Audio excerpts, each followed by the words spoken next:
Саламатсызбы? Биздин каналга катталып, акыркы жаңылыктардан кабардар болуңуздар.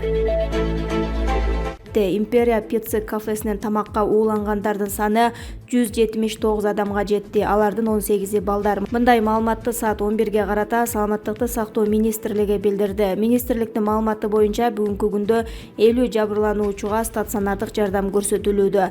Темир жол ооруканасында 13, Шаардык балдар клиникалык тез жардам ооруканасында 12, Улуттук госпиталда 24, Ысык Ата жалпы дарыгерлик практика борборунда 1 адам жатат. Алардын абалы дарыгерлер тарабынан туруктуу деп бааланууда. Калган жабырлануучуларга медициналык жардам көрсөтүлгөндөн кийин жашаган жери боюнча амбулатордук дарыланууга жөнөтүлгөн. Жапаров катышкан мектептеги сабакта доскага туура эмес сөз жазылган. Садыр Жапаров жаңы ачылган мектептеги башталгыч класстын окуучуларынын сабагына катышкан. Социалдык тармактардын колдонуучулары андагы доскага тартылган топтун астына «Мияч» деп жазуунун ордуна «Мияк» деп жазылганын байкашкан, бирок жанындагы сүрөттүн астындагы сөз туура «Мак». Анткени менен мындай жол менен мугалим мектеп окуучуларынын орфографиялык билимин текшерет деген пикирлер да айтылды. Эске салсак, 25 октябрда Садыр Жапаров Аламбүдүн районунун Мыкан айылындагы мектептин ачылыш аземине катышкан. Ал президент катары биринчи жолу өлкөнү кыдырып, ушул мектептен 31 январында пай дуалына кыш коюп келген. Мындан тышкары президент мектепти толугу менен кыдырып, окуучулардын бир нече сабактарына катышты.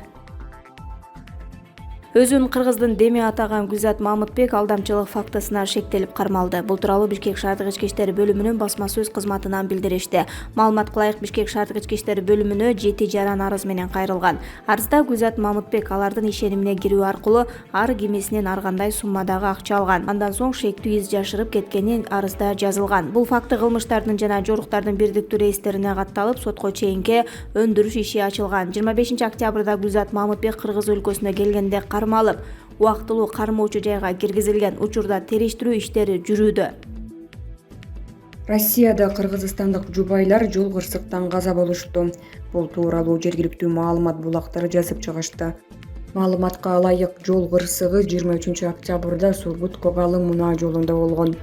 Сургутта ноябрьскты көздөй бара жаткан Hyundai унаасынын 22 жаштагы айдоочусу каршы тилкеге чыгып, Мерседес үлгүсүндөгү жүк ташуучу унаанын дөңгөлөктөрүнүн астына кирип кеткен.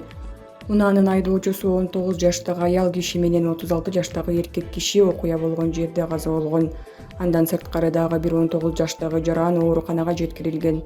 Биз кимге барып сөөктөрдү качан жана кантип алып чыгып кетишибизди билбей жатабыз. Учурда маркумдардын сөөктөрүн Кыргызстанга жеткирүү үчүн акча чогултуудабыз. Каза болгон кыздын агасы менен маркумдун досу аракет кылып жатышат, бирок азырынча жылыш жок деп билдирген окурман. Кыргызстанга сөөктөрдү ташууда каза болгондордун жакындарына колдоо көрсөтүң деген мекендештер 555 77 53 68 номерине кайрылса болот. Булак Арбачкит КЖ. Ташрабат соода түйүнүнөн аялын күйөөсү сабады. Бишкек шаарындагы Ташрабат соода түйүнүнөн күйөөсү элдин көзүнчө аялын сабады. Соода тармагында эс алып жүргөнбүз, бир убакта орто жаштагы киши аялын сабап кирди. Ал жараяндарды толугу менен видеого тартып калууга үлгүрбөй калды. Милиция чакырабыз десек коркуп алаңдап калды деп үшкүрдү. Бактыбек Калмаматов: өз оюбузду мурда да, азыр да, кийин да ачык айтканга эркибиз жетет. Азаттык партиясынын мүчөсү, белгилүү саясатчы Бактыбек Калмаматов социалдык тармактарда тарап жаткан тасмаларга байланыштуу билдирүү таратты. Ал мындай билдирүүнү өзүнүн социалдык тармактардагы баракчаларына жарыялады. Учурдагы социалдык, экономикалык жана саясий кырдаал ансызда оорлоп турганда өлгөндүн үстүнө көмгөн кылып ар кимдир биздин эски видеолорду ар жеринен кескилеп тараптарды коңулда жатып кайраштырганыңар дурус иш эмес го, дейт саясатчы. Эгер саясатчынын көз карашы кимдир бирөөлөргө кызык болуп жаткан болсо, өз оюн билдирүүгө даяр экенин баса белгилеген. Биз кырдаалдан көз карандысыз, өз көз карашыбыз үчүн өзүбүз ачык күрөшө алган команда экенибизди баса белгилегим келет. Өз оюбузду мурда да, азыр да, кийин да ачык айтканга эркибиз жетет. Эгер чындап эле биздин пикир же саясий көз карашыбыз силерге кызык болсо, түз эле кеңсебизге келсеңер болот. Биздин эшик сиздер үчүн дайыма ачык. Ошондой эле ал бурмаланбаган видеолордун түп нускасын көрүү үчүн өзүнүн расмий баракчасына чакыруу жолдогон. Булак Арбачкит КЖ. Назира Айтбекова: чоңдор эмне эле креслого шашат десе, Назира Айтбекова Бишкек шаарынын вице-мэринин кабинетине барып, креслосуна отуруп кандай сезимдери калганын айтып берди. Барктап бир турса кеңме экен, башкарып коюш эмне экен? Дээ беле деген жакшы сөз бар го. Болгон чындыкты айтып туруп, аягын ошентип жууп коесуң. Креслого эмне эле шашат, эмне эле ушул креслонун тегерегинде ызы-чуу, интрига, жар көптүү кайнайт дедим да. Жамалбек Рысалиевдин кабинетине татынакай эринбей барып, ала кандай болгон? Көчөгүндү коюп отуруп, ары бери тегеренип, секретаршага кайра кызылдан чай куйдуруп, тердегиче балдан салып алып ичип, чоңдун образын, чоңдордун бир аурасын, ошол сезген рахатын сезип көргөнгө аракет кылдым, бирок сахнадан, эфирден, элден алган рахатыма жетпейт экен. Ар кимдики өзүнө ай көрүнөт, көзүнө болсо керек да. Бир аз жумшак, ыңгайлуу эле болбосо чекем жылып, мүйүз өсүп, сөөгүм деле агарып кеткен жайы жок. А балким эшикти тыкылдатып кирип, можно Назира Темирбековна деп айланчыкташып, көзүмдүн агы менен кошо тегеренишип, ийикте имирилип, бийлебине дан бышырып турса жагат беле деп да ойлондум.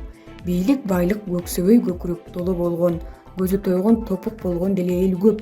Көзүңөр акча кырылып, көчөгүңөрдү эле креслого тууралай бербей, анда санда эл нанын эле жей бербей, эл камын ойлоп тургула. Абаса, Жамалбек мырза менен Маек жакында каналыма чыгат. Акмалап туруңуз. Булак бирге чекит пресс. Эрдогандын элчилер тууралуу эскертүүсүнө Берлин кабатырлык билдирди. Немис өкмөтүнүн басма сөз катчысы Штефен Зибер түрк президенти Режеп Тайип Эрдогандын соңку билдирүүсү тынчсызденуу жана түшүнбөөчүлүк жаратаарын айтты. Бирок германиялык элчини Анкарадан чыгаруу тууралуу азырынча эч кандай расмий кат түшө элек. Маселе ушундай эле системдүүгө туш болгон Париж жана Вашингтондогу өнөктөштөр менен талкууланып жатат. Спекуляция кылбай туралы, деди ал. 23 октябрда туркиялык Daily Sabah гезити президент Эрдоган Батыштын 10 элчисин өлкөдөн чыгаруу боюнча Тышкы иштер министрлигине буйрук бергенин жазган. Алардын ичинде АКШ, Германия жана Франциянын элчилери да бар. Булак Назарнюс чекиркейжи.